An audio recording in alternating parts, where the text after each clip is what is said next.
Hey guys, welcome back to my YouTube channel. For those that don't know me, I am Henrietta, and this is not another episode of Hoodies and Hoops, as you can tell by the shirt.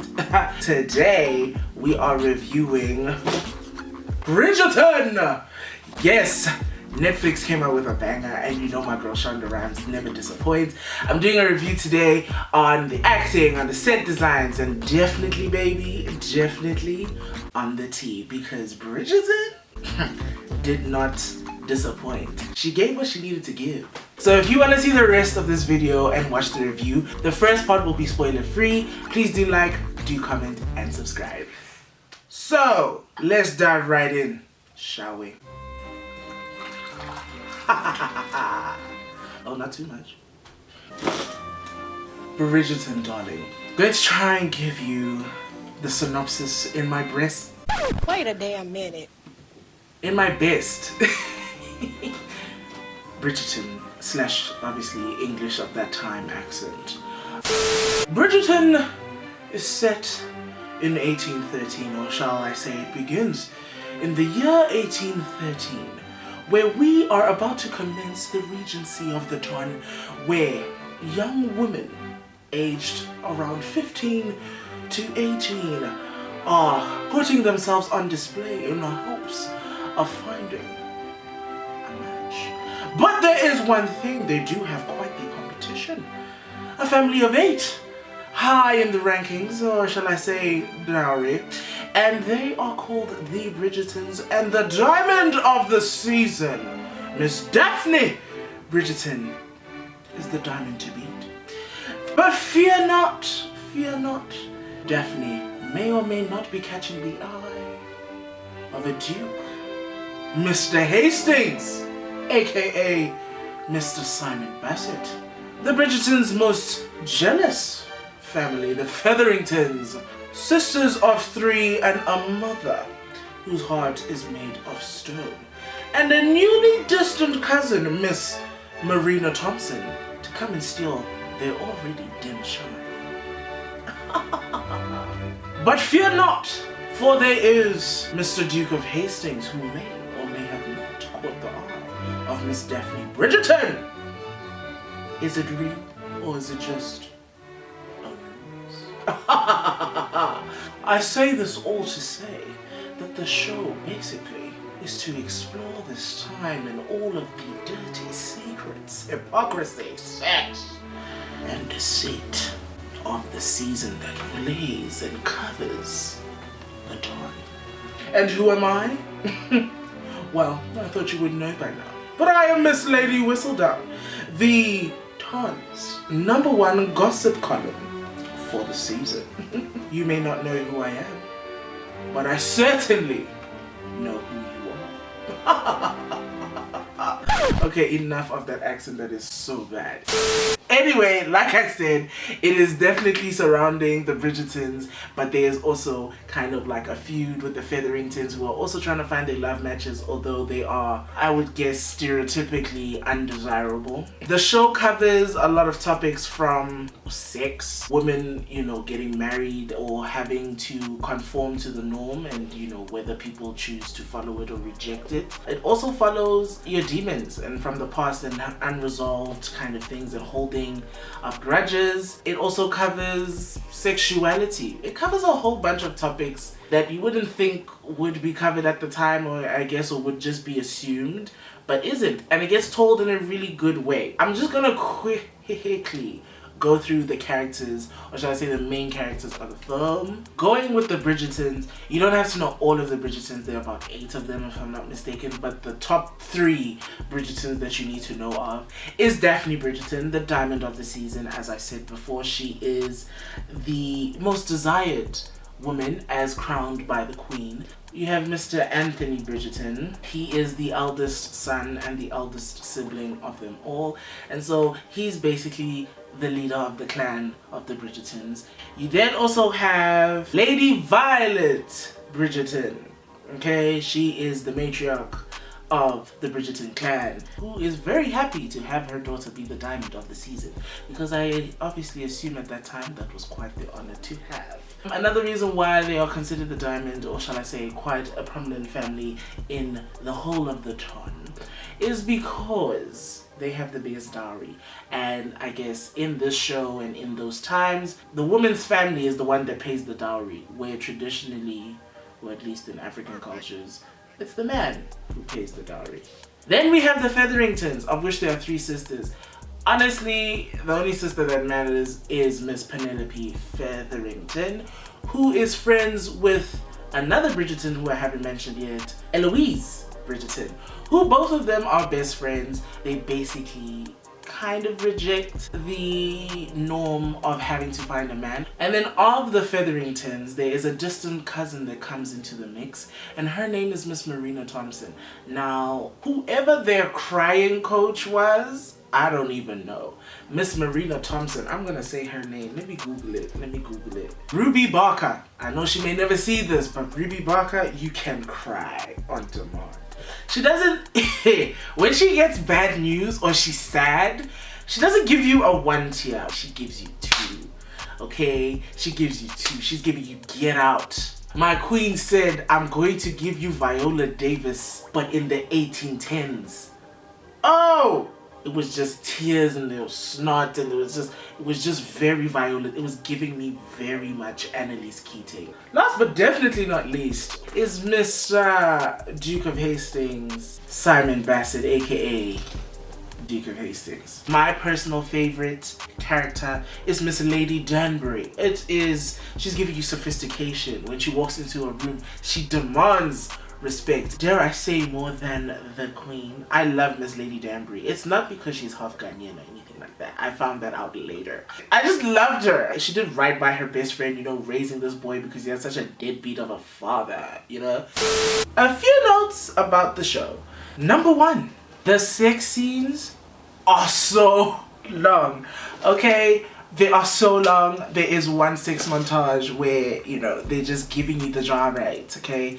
They're making love for like 4 minutes straight, lasting longer than most of the niggas out here. So I'm just a bit confused as to how that depicts reality. Make it make sense. You know when you're watching a show by yourself, like you're embarrassed for yourself, like you have to cover your face from watching what you're watching by yourself. You're like, ooh. Nobody needs to see cheeks unless you're watching those type of, you know, movies. You see, when you're watching Power, at least in the earlier seasons, when you're watching Power, while the things are happening, information is being given, conversations are being had, you know, important information is being given to you, so you kind of have to watch it. But when I was watching this Bridgerton one, I was just like, we're just hearing oohs and ahs and we're seeing cheeks. I don't need to see all of that. I also feel like there was just an unnecessary scene. Now, if you haven't watched the show, it's a spoiler. There is a part in the show where obviously Anthony is challenging Simon to a duel because he dishonored Daphne. And I feel like that deal was useless, because if I was finding out, let's say I was Simon, but let's put in my context. So let's say it's me and my friend and I kiss her man and she's like, yo, I'm gonna pull up on you tomorrow to beat your ass. I won't be there tomorrow when she wants to come beat my ass, because I mean, you can call me a bitch, like you can call me a pussy, but I guess I am then. Because I'm not getting beat if there is a chance. If there is a fighting chance for me to escape. For what? For who? For why? For pride? You must be joking. You must think I'm stupid. For pride? And ass whooping for pride? No, not my brand, nor will it ever be. Definitely not. Back to the tea. I personally feel that Daphne played the victim card way too well. Way too well for herself, okay? Yes, I do feel like Lady Violet could have done a bit more for her in terms of giving her the sex talk, because she knew nothing of the nether regions nor anything that it had to do with her nether regions. And I just feel you can't send your daughter into a marriage, especially in those times, with nothing to do, because all your job is to please your man. And how can you please your man if you don't know how to please your man? Anyway, I digress. I digress. Yes, I just feel like she played the victim card. She got into, or shall I say, she fell for a man. That is not her fault. It's her feelings, you know what I'm trying to say. She fell for a man. And then that man came with the 1800s fuckboy response talking about, I respect you enough not to marry you. She should have taken that as a red flag. Even in the 1800s, we as women were not taking red flags. She would have taken that as a red flag, as to not mess with this man. Daphne could have had a prince, but she went for the duke. Now, in terms of ranking, it doesn't matter. She was going to get money regardless. She's from a rich family. But she chose the hard life because she thought that she could fix him. Even in the 1800s, women were thinking we could fix men. Why? Now, here's the thing. The man told you he doesn't want to have kids. Now, I know to some, I guess in the 1800s, it's like, oh my gosh, how dare you? And I mean, I get it. But now, you still agree. The man was willing to die for you. I personally would have let him die for me. You know why? Because then Lady Whistledown would have gotten ear of it, and she would have said, you know, what she said in her article. And maybe even to the tune of saying, wow, Daphne Bridgerton is someone worth dying for. And guess what? A whole new flock of men just coming, you know, to be your husband, asking to be your husband. If that was really part of the plan, she should have let him die. I just feel she was being a bit too selfish. Simon told her, I don't want to have kids. I don't want to do it. And if you don't want to do it, I mean, surely further explanation is not needed. He never said that I couldn't physically have kids. He simply told you he didn't want to have kids and he can't have kids, which was true because he took a vow. And a vow back in those days was just good as everything. The fact that you then found out that he physically can, I mean, I also gasped. I was like, wow. I just feel she could have applied more logic. And I know I had a discussion with my friend where she said, you know, maybe she really was that hopeless or helpless or whatever. And I guess that's true, but I don't know. It just, there was just no need for her to be that dumb. Mr. Simon Bassett, aka Duke of Hastings. What a man. Now, I wouldn't say he's necessarily my personal cup of tea because he's just too pretty, but that man is suave, okay? In 2021, if a man walks up to me and say we're having playful banter and he's like, you wound me. Oh my goodness. Just tell me when and where.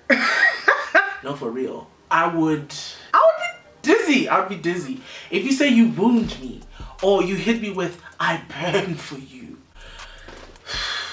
That's why she stayed.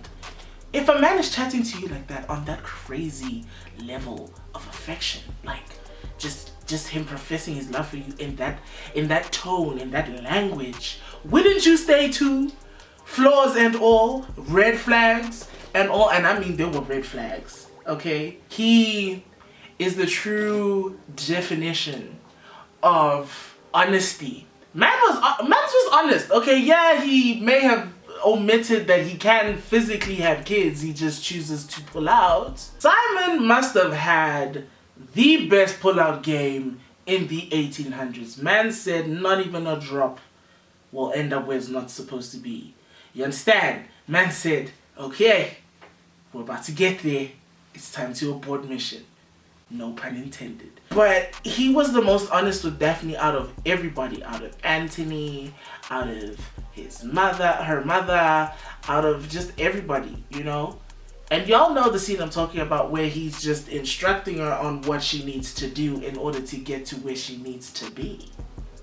Okay. Woo! That scene was powerful for me personally. One of my favorite scenes. Anthony. I hated that character. I still hate that character. And I wish nothing but the worst for that character.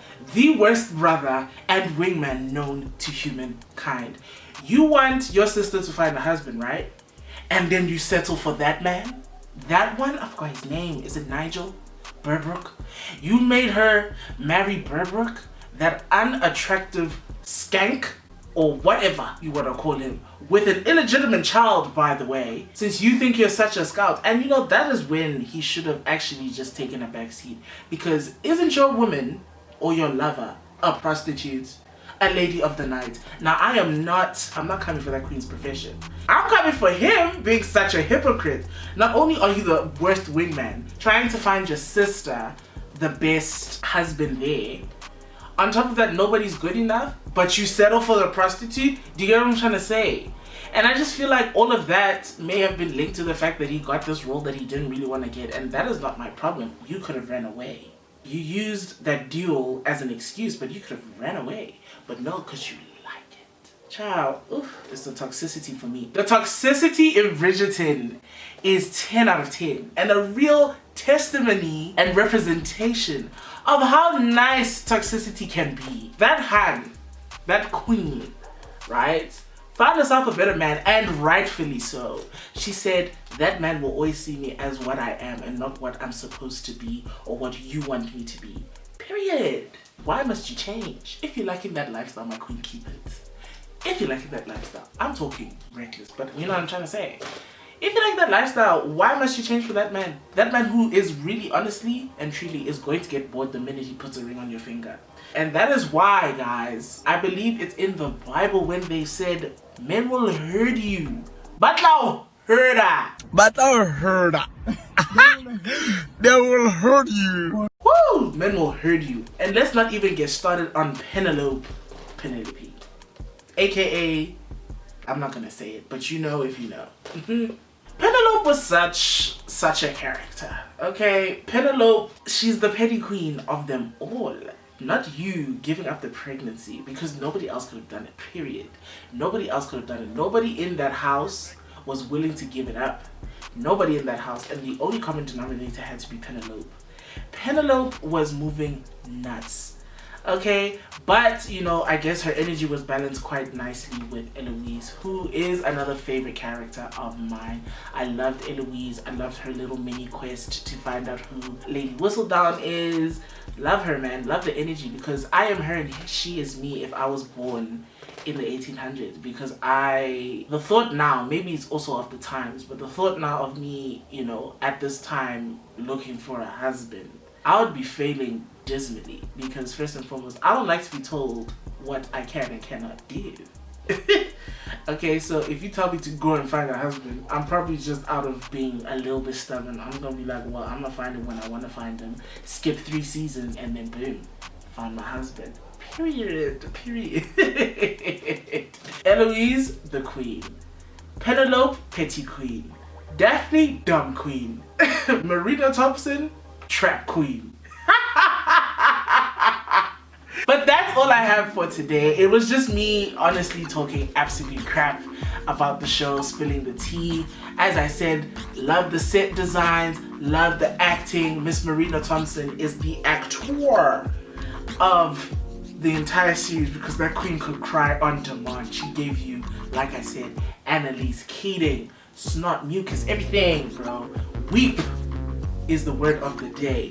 What are your thoughts on the show? Please do let me know down below. I hope you enjoyed this video, cute little situation. I will be coming back with more of these just for fun, just for bands. And if you did like this video, please do give it a thumbs up, and I'll see you in my next one. Ta-ta now. Bye-bye. Bye-bye. No, seriously. Bye-bye.